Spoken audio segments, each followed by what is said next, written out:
सास को अपनी गलती पर हुआ पछतावा। राधा जी एक आम मध्यवर्गीय परिवार की मुखिया थी। वो अपने बेटे शुभम और बहू मनीषा के साथ रहती थी। एक बेटी सीमा थी जो कि शादी के बाद अमेरिका में बस गई थी। राधा जी के पति की मृत्यु बहुत पहले ही हो चुकी थी। शुभम और मनीषा की शादी को 5 साल हो गए थे, लेकिन अब तक उनकी कोई संतान नहीं थी। राधा जी की बहू मनीषा भी जॉब करती थी, जो कि राधा जी को बिल्कुल भी नहीं सुहाता था। वो जल्द से जल्द दादी बनना चाहती थी, लेकिन मनीषा और शुभम यह अच्छी तरह से जानते थे कि अभी मनीषा का जॉब करना कितना जरूरी था। राधा जी अपने बेटे शुभम से इस बारे में बात करती तो शुभम किसी न किसी बहाने से बात को टाल देता था। इसीलिए वो मनीषा को ही परेशान करने के बहाने ढूंढती रहती थी ताकि वो अपनी जॉब छोड़ दे।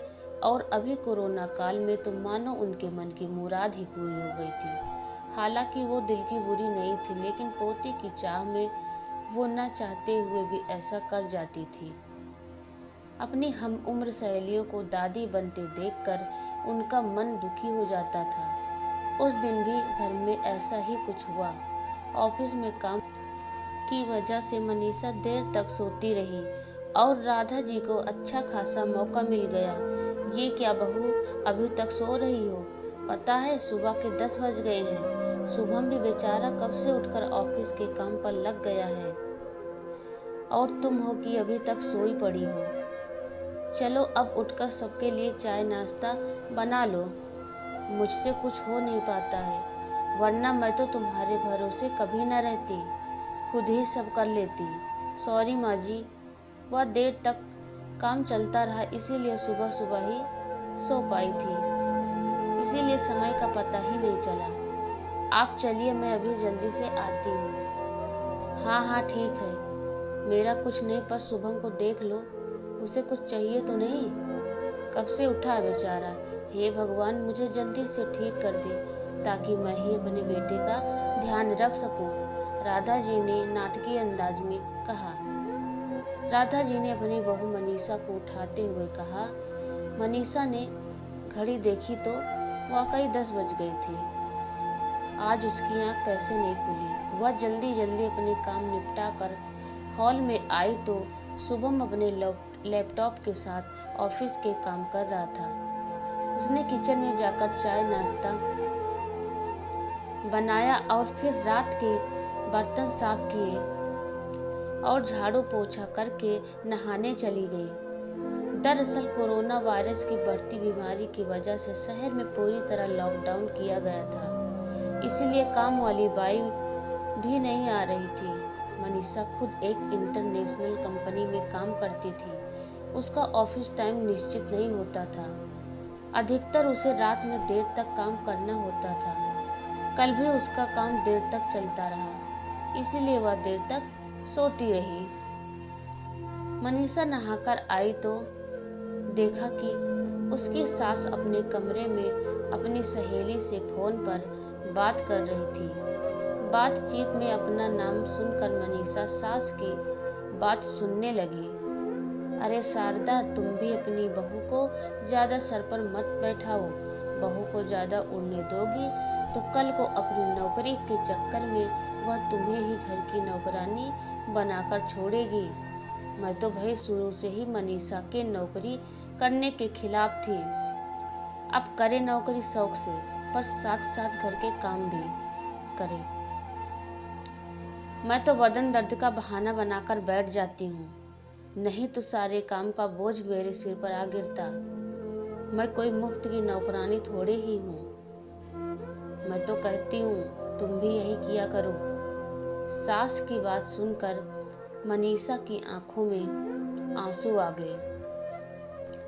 वह जिस सास को बीमार समझकर उनकी दिन रात सेवा करती है, उन्हें एक गिलास तक उठाने नहीं देती है, सारा दिन घर का और रात को ऑफिस का काम करके थकान से चूर होकर भी उफ तक नहीं करती, उसका यह फल मिला है उसे। माना वो मेरी नौकरी के खिलाफ हैं, मगर यदि घर की किस्त नहीं होती तो वह भी कभी नौकरी नहीं करती। शुभम का बोझ कम करने के लिए ही तो वह नौकरी कर रही थी। खैर, अभी के मुश्किल समय में वह सास से किसी भी बात पर बहस नहीं करना चाहती थी जिससे घर का माहौल खराब हो। इसीलिए वह उनकी बात को नजरअंदाज करके वहां से चली गई। लेकिन उसकी नजरों में राधा जी की इज्जत जरूर कम हो गई थी। दूसरे दिन सुबह सुबह राधा जी की बेटी सीमा का अमेरिका से फोन आ गया। सीमा की सास उसके पास अमेरिका आई हुई थी। आदत के अनुसार राधा जी ने जैसे ही सीमा की सास की बुराई करनी चाहिए वैसे ही सीमा ने उन्हें डपट दिया। माँ, आप बिल्कुल भी माँ जी के बारे में अनाप शनाप नहीं बोलोगी। पता है आपके चक्कर में आकर मैंने उनके साथ कितना बुरा व्यवहार किया था, लेकिन आज मुझे उनकी कीमत पता चल गई है।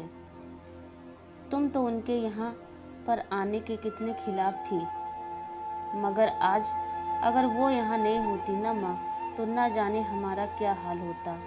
तुम्हें तो पता ही है कि मेरी नौकरी करना कितना जरूरी है। कोरोना ने यहाँ भी ऐसा कह ढाया है कि घर से ही सब करना पड़ रहा है। किट्टू का बेबी केयर सेंटर भी बंद है। मैं और राजेश फुल टाइम बिजी रहते हैं। ऐसे में माँ जी ने अकेले ही किट्टू के साथ साथ पूरे घर का सारा काम संभाला हुआ है। मुझे कुछ भी नहीं करने देती हैं। अगर वो नहीं होती तो माँ, हमारा क्या होता, यह सोचकर ही रोंगटे खड़े हो जाते हैं। सच में माँ, वो कोई साधारण महिला नहीं है, बल्कि मेरे लिए तो देवी के समान है। मेरे इतना अपमान करने के बावजूद। और सीमा रोने लगी। उसने फोन काट दिया। सीमा की बात सुनकर राधा जी की भी आंखें भर आई। उन्हें अपनी भूल का एहसास हो गया था।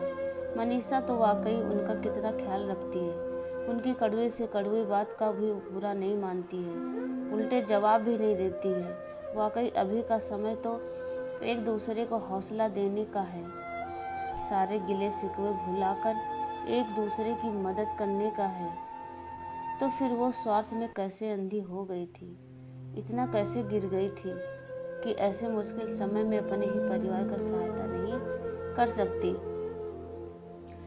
उन्होंने उसी समय मनीषा को बुलाकर उसके सिर पर प्यार से हाथ फेरते हुए कहा, मनीषा, आज से घर के कामों की आधी जिम्मेदारी मेरी रहेगी। मैंने आज तक तुम्हें जो भी कहा और किया उसके लिए सॉरी।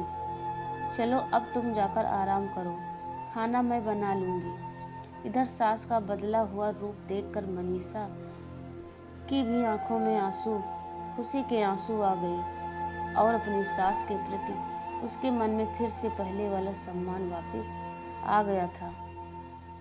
शायद हमारे जीवन में मुश्किल समय आता ही इसीलिए है कि हमें एक दूसरे की अहमियत का पता चले।